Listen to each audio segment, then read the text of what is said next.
You can push it up towards you more. Adjust the stand. Do you want help? Oh, there we go. What a kind Community. Samaritan. Love it. Hi, my name's Brooke. I'm a tattoo artist. I do assemblage, shadow boxes like the ones on the pedestal over there, and I like to incorporate haiku into my work sometimes. So I got a couple fresh ones for you. This one's called Home. Tall evergreen trees, bright swaying in the sunset, laden with pine trees. This one is called Him. A man with wild hair, kind blue eyes, loving smile. I'm in those eyes. This one is Cozy. Warm autumn fire, slightly intoxicated. Smoke alarm goes off.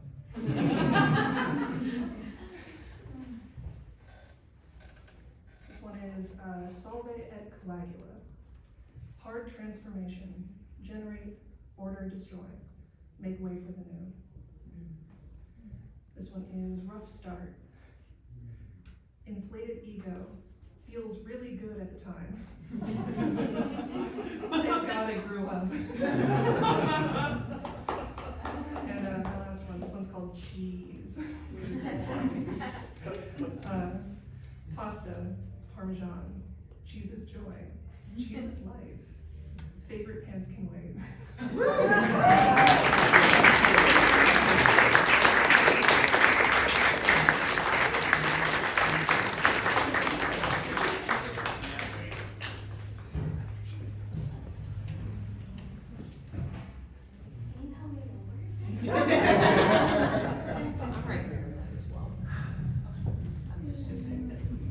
Is this good for the folks in the back?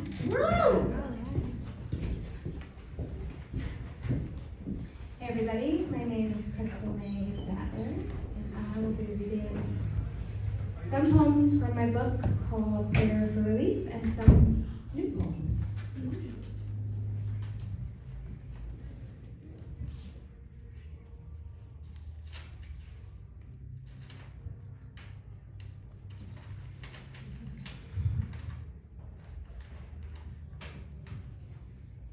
Remnants of. I tell a room of strangers the story I want them to know about my brother, losing his life. When we were together, there were no separate verbs for love and grief. Once at an ocean, I thought, possibly, to be swallowed in glass-shaped waves might possibly make it make sense. Or at least fill my memories with another image than the glitched video footage showing him walk into a church, and the room birthing stillness as officers arrived and 40 seconds went, and life ended. And I miss remembering how he walked with his 5'8" body, a ballast of his own frailty, an inscrutable nature of charisma, unafraid to meet a stranger. Once, he asked to borrow $600 for a trip to see me. And it was a tremor of effort to send as I thought, possibly, finally. More time together, or possibly, isn't my brother the love of my life? So I sent it. He disappeared. My love and my nameless grief soured for years like vinegar. And when he wrote to say, I love you, I ignored him. He evaporated into a reminder. Life goes by fast.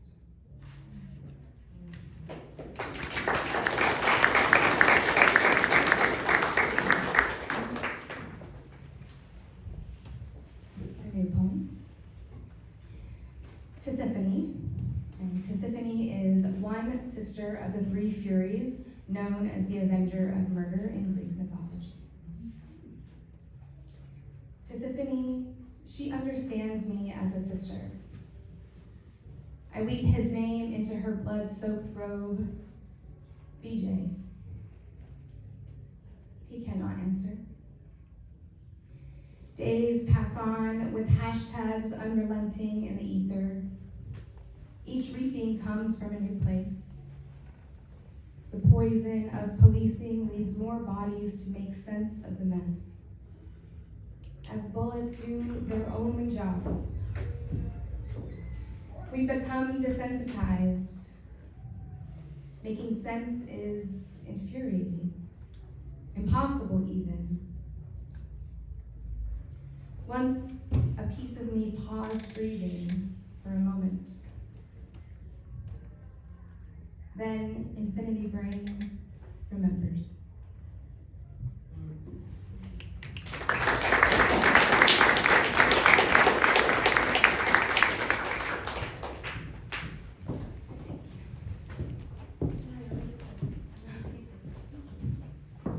This one is called Abbreviated Grief. All day, I've been alternating between a burning red that moves very quickly when I remember every broken minute of life since that hard phone call announced brother's existence doubtful, and the soft, sticky sand that haunts the steps after he was reported dead. On the outside, I'm fine. I'm rotating under a yellow sun, like minutes or seconds are sweet, tall, silver slivers of grass. I've even got some fooled into believing I'm a beacon in the mud or a lighthouse that somehow determined her way through every grief gravel stone, or washed up rock with countless pocketed shells that fumble hope. And maybe, just maybe, the coral I see, the clay I hold, the boulders of tears within these eyelids can will his life back. Curious are the few about the inside, obscured maybe especially to myself now, learning how submerged I was, how unclear who I had to be loved, but quick to see what I had to do for safety's illusion. Perform, fix, achieve. So then what's the marker of a grief well done? Is it that my rage only glares orange as it's flashing against the occulting rawness, smiling through it every day? Is it each month counted, the very diaphone creating obstruction of gray matter, even though I'm shucking recklessly the oysters of alive memories of brother? Collision within this oscillation, I run hours of statute miles, or sometimes just the nautical mile, as my mind tries to work out the Morse code of not wanting to be dead, but not wanting to be alive either. The ultimate demarcation in learning black and white are just the isophase of a whistle.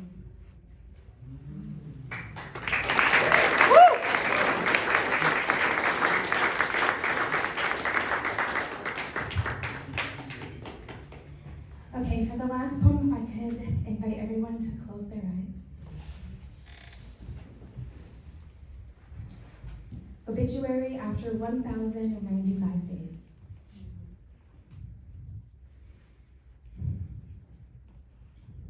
BJ's curls grew on December 22nd, 1988. Gone since March 27th, 2019. The locks were greased with embalming fluid. Before his hair charred, I watched the mortician take shears to their fullness. My longing shoveled into his chest. Then I left with 6 pouches like gift bags from a party. As each ghost year turns, I search photos for the memory of twirling curls. His last words were spoken as a father. He spoke of finally restoring his family. I wonder if he feels the impact he caused. I wonder what his last thought was. I wonder when the bleeding stopped. He used to record songs with strangers. In one video, he sang from a higher place, but the pearls were gone, gone, gone. Maybe he trusted the way parts of him came back, as in when I see him in my dreams.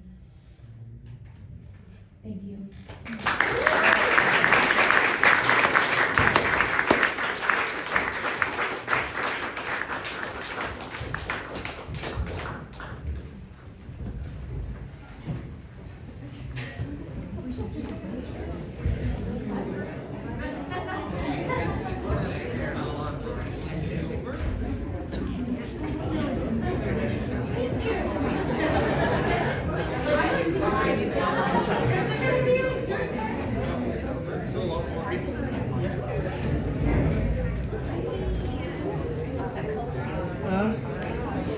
Are we doing an intermission? Yeah. Everyone needed a break. That was weird. Good nature, strong honesties.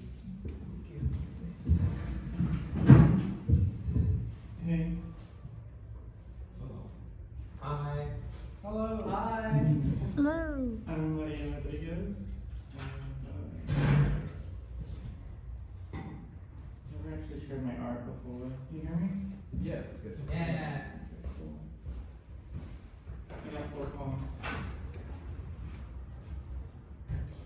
The first one's called Is It Wrong to Just Survive?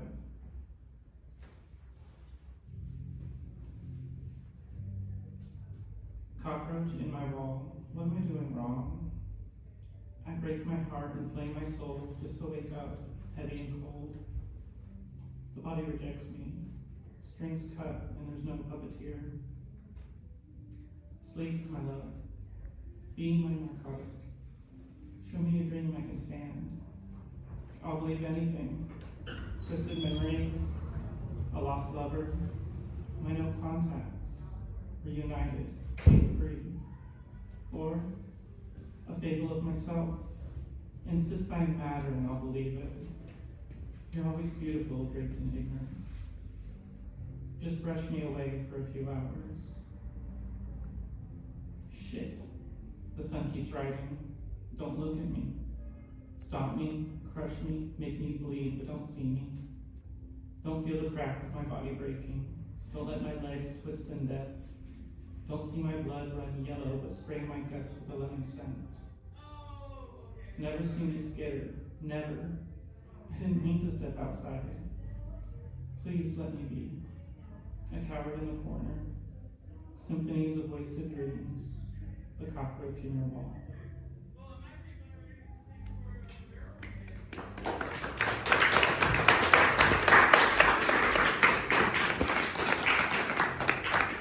This one is just called anxiety.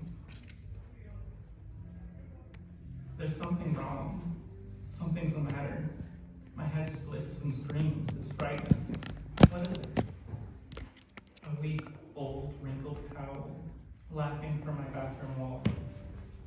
Chuckling, half-empty boxes blooming from the unswept floor. There's something here. But what? An unblemished yoga mat. A used-up candle.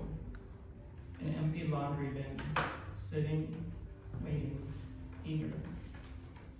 Someone lives here. Who? A tangled web of heartstrings. I can't pull on one, I can't do it. It might all come loose. Who? Must be a victim. A freak lives here. She stares at the empty walls, white, plain, nothing on display. But she can't look away. Her eyes a swirling madness, drawn, drawn, and drawn, to whom she relates, wishing with all her heart that it would sprout a single dot, a single stain of color. Something's about to happen. I can hear a knock in the future. They'll find me. A hundred reaching hands, blindly searching their purse. They'll find me. I can't be here. I need an excuse. They'll figure it out. Help me find a reason. I need to do something. Blooming boxes, lounging towels. A sick distraction reanimates this corpse. Lifeless meat shambling. Bloody feet smearing across the dirty floor. From one pain to the next, to the next.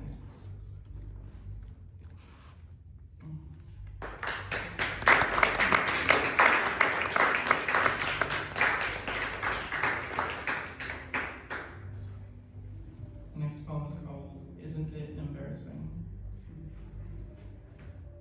They will mock you, didn't you know?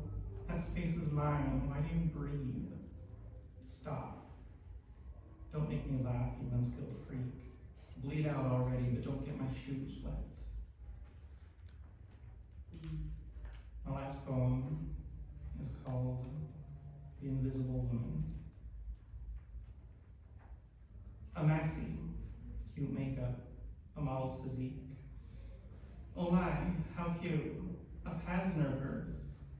There's lotion, perfume, Midol. She wears a scarf, it hides her shame. A small bra still doesn't fit. Her long hands are not too long. Oh wait, what was she saying? Good job all, we let her speak. Take a bow, a curtsy. Now fuck off and let a real person talk. Thank you.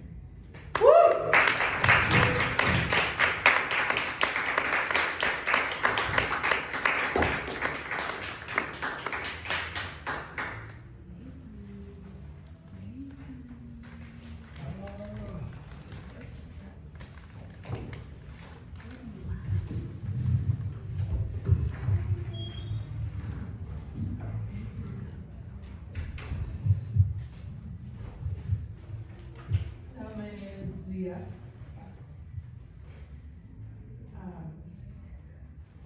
This poem is called I Am a Human. A biopsychosocial enigma, a self-defining product of my surroundings, a principled hypocrite. Perfect, with improvements needed. Finite and insignificant, powerful and indispensable. A disappointing blessing. With shortcomings that seed disastrous evil, and best intentions that nurture profound good. Sensible, delusional, one of a kind, no one special, as wonderful and as terrible as all the others.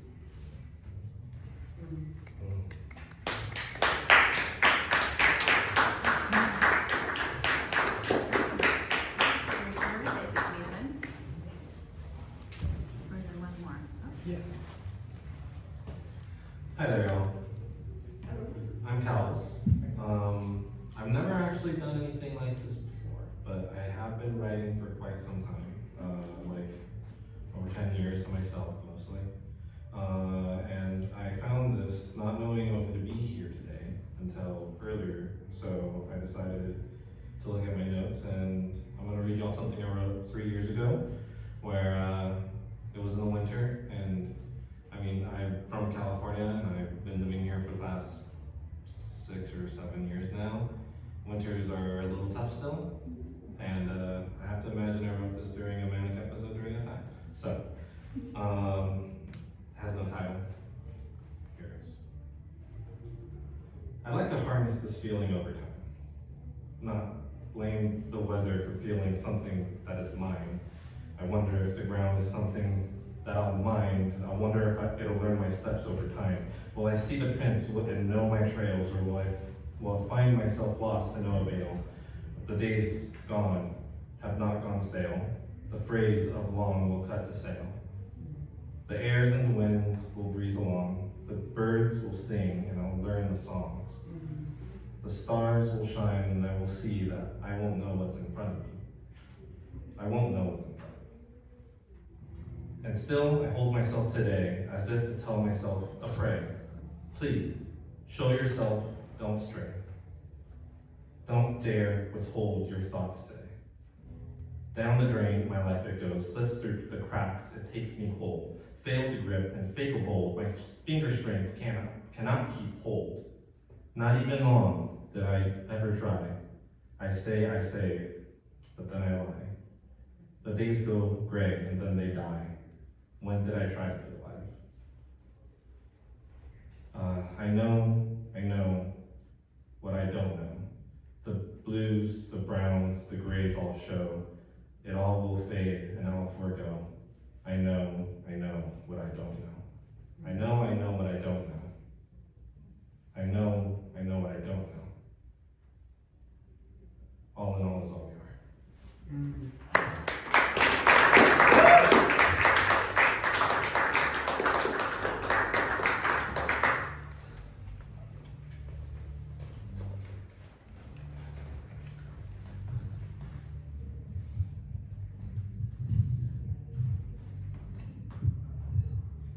Hello, I'm Nathan, not from Easy.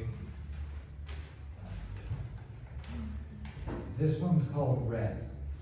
Red light overhangs it all as the ribbons find their carousels. Wisdom is lost in the sand, the fools kept writing all over in the grains, and we know better, watching the hourglass shatter, upset with her wasted barrel. Glass all about the carpet, waiting for fresh feet. Ankles bent, knees bent, in sailor shanties, a few letters patter out as maybe when the alphabet was writ, or a bit of watermelon juice on a mechanized dismembered head that should be gruesome. Instead, the violin ridges off waves, and the sidewalk is gray for 1,000 miles. What then? Is the humble poet in a chorus of musicians? We reckon on through unpopped tambourines, sassafras, cold medicine, and red light Bitcoin rock and roll passerbys. Stitch in a breath, mine and the owners of time, a fish in a bowl yet unnamed. Tobacco wax from a hand used for so little these days, and such barreling drum and howling barroom monkeys like a winter river thins to nothing but a brook's murmur. Red still laces the senses, and beyond such railings there lies the upright bass, or is it a cello, and split ends. How odd is the sputtering moth, powdery wings ignorant of the lamp's heat.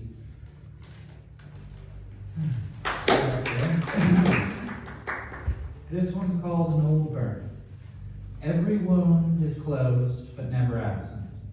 Every nick, bump, bruise, or hickey will utter it. The shape will always feel unnatural. The discoloration and consistency of that piece of you, your skin is no longer you. It is an imitation of how things were, those golden eternal springs of youth. One day this is all of you, all burnt and misshapen. The mirror will provide a stranger, but you assure yourself that each mark has a name, a date, a story. The narrative gives a meaning to your shape, new, shiny, and learned. What is at once the product of your experiences and something entirely foreign. Cauterize it all away. This next one's called Reminder. That pigeon rooting around in the rubble reminds me of the desk I used to live on before all the glass broke and my screen was replaced and you were shot at one of the early bats, and the day our yard caught fire, so your mother took your bag and me and the poor goldfish, and we went east to avoid the fires, and the trees were tall and blazing, and I'd lost service.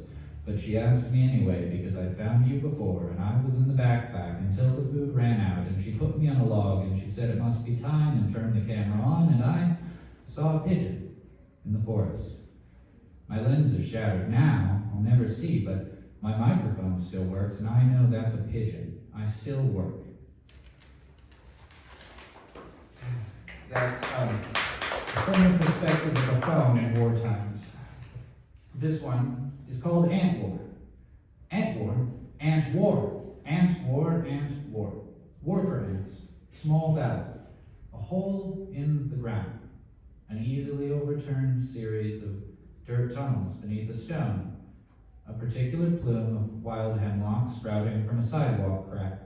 Ant War, Ant War. This one's called Itchy. I often go out looking for poems. They sometimes land like a drunken floozy in my lap without beckoning, but more often can I account the hunt. The burrowing bells will hang from some sweet-smelling tree, and then it shall hover and swarm before words cry out, but I still fear the day when poetry falls before me. These are the worst kind. My fingers shall sweat and twitch, and it is not my parasite, but something cloudy and warm, crackling with unfamiliarity.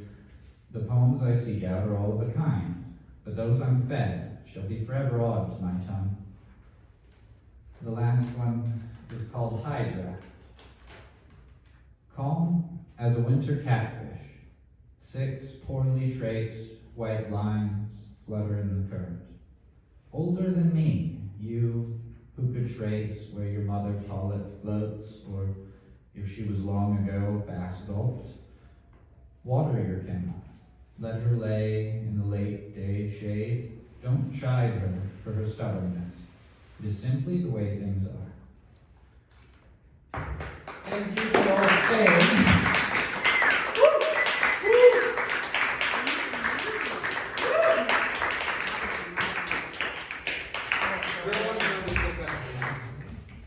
Do you have time for one more? Oh, yes, please. Yeah, absolutely, go ahead. You guys are like so far away. Like, You were sitting further than the rest of us. Well, were. I know. And you're You're so far away. you're all so far away. I encourage you to come closer. Yeah. Anyway, my name is Desi. Hi, hello. I'm a poet, storyteller, chronic crisis mover. It just depends on the day. Anyway, I think today I have a story to tell. This story is titled Healing is a Journey, and now I know why. It was only about a year ago that I met Healing. She came to me in a dream and whispered, "It's time. Come with me now, child. We are going on a journey. And there's much more for you to see and many more for you to meet."